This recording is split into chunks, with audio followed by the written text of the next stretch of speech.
everyone. Welcome back to the Navigant Credit Union Broadcast Center. I'm Go Local News editor Kate Nagel. Thanks for tuning in on this hot Wednesday afternoon for news and politics. Would like to thank Adania Abro with Adora's Dream officially kicking off tomorrow here in Providence, a new woman-owned makeup artistry business. So thank her for coming in.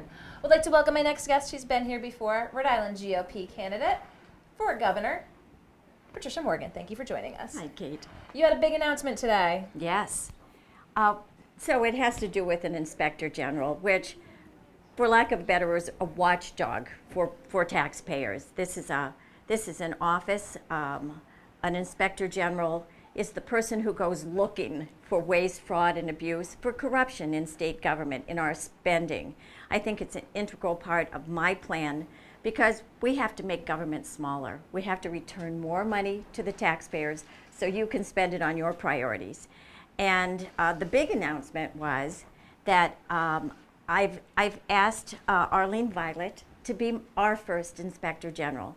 Right now, she writes a column. She wants to stay out of the political fray, but we've had some serious discussions, and I'm hoping that in January, when I'm sworn in, she will be our first inspector general. So she sounds open to Yes. the ask there. So let's talk a little bit. I mean, we're right in the midst of, we've just saw the rollout of the 195 Gano Street project and was trying to get information from the Department of Transportation about the impact study. So is that like pulling teeth? No kidding. Took a little bit to get it. Lots of questions asked. Of course, there were some massive backups there, but more involved with this as well. The story in Go Local today unveiled how much the vendor has given in campaign contributions between the convention center, between construction projects. What would you envision? I mean, the Office of Inspector General, as you said, would go out. So would it be a Kachiri-esque big audit? Would there be particular areas that you'd focus on right away? That was really good reporting on your part. I've got to tell you, I think we in government have been relying on Go Local Prov and other news media to dig out some of this fraudulent spending or abusive spending. When you have an inspector general, we don't have to rely on you because the inspector general goes out looking for it. And that's what's important. Yeah, DOT really needs a thorough going over. I believe there is just untold amounts of waste and abusive spending there and fraud. But as I look around, there's so many targets in state government. We are just wasting money, and it's your money, it's our money. And we really need to make government transparent and accountable. You said, you were trying to get answers from the Department of Transportation about this project. They put the barriers in, they ripped open the pavement because it was a safety hazard. And then 3 days later, when the governor realized, this might hurt her ability to get elected, they said, nope, the safety hazard's not as bad. They moved everything backed up traffic to Swansea, put new asphalt down where they just dug it up. What's the cost of that? Really, what's the cost of that to us? I'm sure it went out as an emergency contract, but how much did we waste on that? And that's our money that's being wasted. So an inspector general goes looking. You were with us, I know, when we did the Convention Center Authority. An incredible amount of, I think, abusive spending going on there. We're giving them between $25 million and $30 million a year. That's a lot of money. They should be making their own money. They should be able to pay all of their operations, and they can't. So, it's about having her, look at that. Do the investigation. For me, it was hard. We had to put in APRA requests. Then you have to wait 45 days to get an answer. Then you realize, you should have asked for something more. You have to wait another 45 days. This is the game they play. So this is about transparency, accountability to taxpayers, but it's for an inspector general. It's about them being proactive, like you are at Go Local Prov. You find all this stuff out and know how you do it. But it is about that office, that general, going out and being proactive at looking at different parts of state government whether it's 38 Studios or UHIP or DCYF or DOT or the Convention Center Authority, or you name the targets that are out there. Where the Google money was spent? Yeah, where the Google money was spent. You know, I ended up having to pay $3,750. It was painful to do that, to get that information. But I just wasn't going to let them delay any longer. Kids are going back to school, and we need to know where that money is.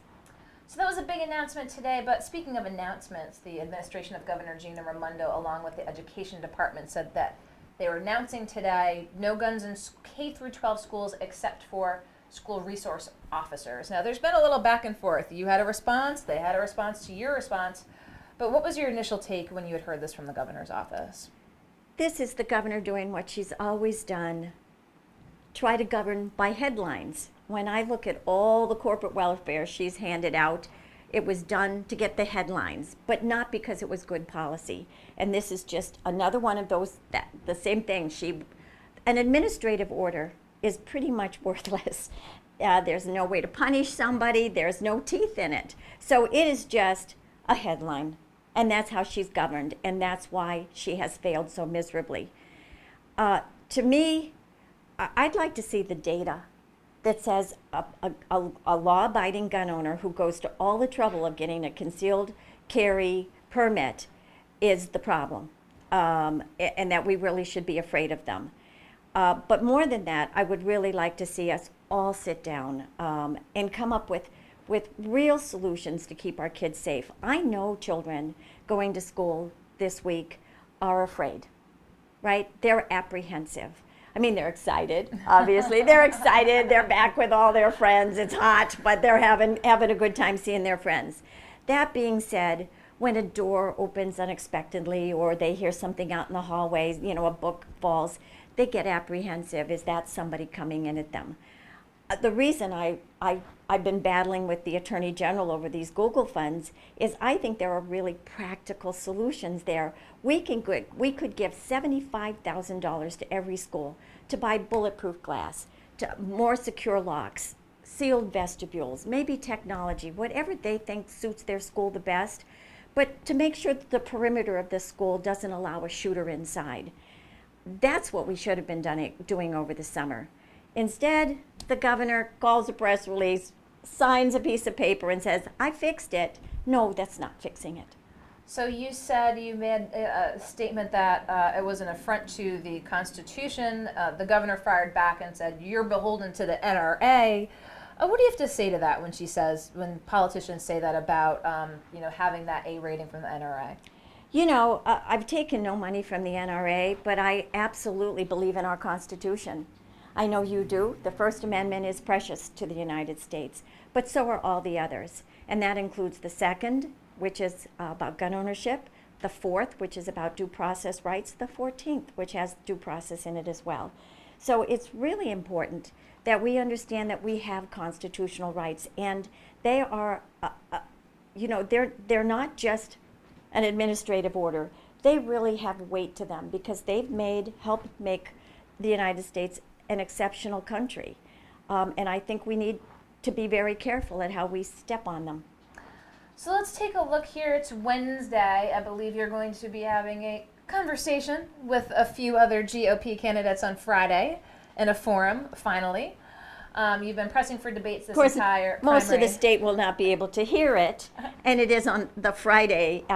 One of my opponents, Alan Fung, chose noon on the Friday before the Labor Day weekend. That was his choice to make sure everybody would hear it.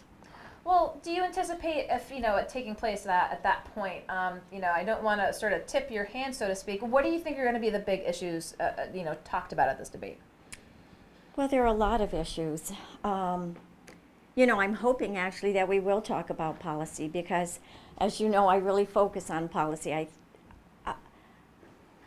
I believe that Republican principles are the things that will make our state strong again. And I've been a Republican my whole life. I really believe in free markets. I believe in limited government. I believe in personal responsibility, as well as the Constitution. So I'm hoping that we will talk about our economic development plans, how we're going to improve our schools. government accountability, which is the Inspector General. I've noticed that Alan Fung has borrowed some of my ideas lately, but they're good ideas, and I think what is it? He's borrowing them because they are good. I've studied state government for a long time now. I know what's broken. A lot of it is broken, and I have real solutions to help Rhode Island become a state of prosperity again. So I'm asking for everybody's vote right now and on September 12th. It's important, and I am very, very close to winning this. I think every vote will count on primary day, so I hope my supporters go out. Well, I appreciate you taking the time to come into the studio. I know you had the press conference this morning. I'm sure you've been on the trail since then, so thanks for coming up to Providence to talk about, again, your call for establishing a Department of Inspector General if elected and appointing. And with Arlene Violet. Attorney really, General Arlene Violet. she is, if anybody can remember when she was Attorney General, she took on organized crime. She had such a backbone, and she had such persistence and purpose in that. She was a great Attorney General. She'll be a great Inspector General. Well, again, appreciate you taking the time to come in to talk with us a little bit more about this. I know you're busy, so I'll let you go to the task at hand. And don't go anywhere. We'll be back here with our next guest in the Navigant Credit Union Broadcast Center.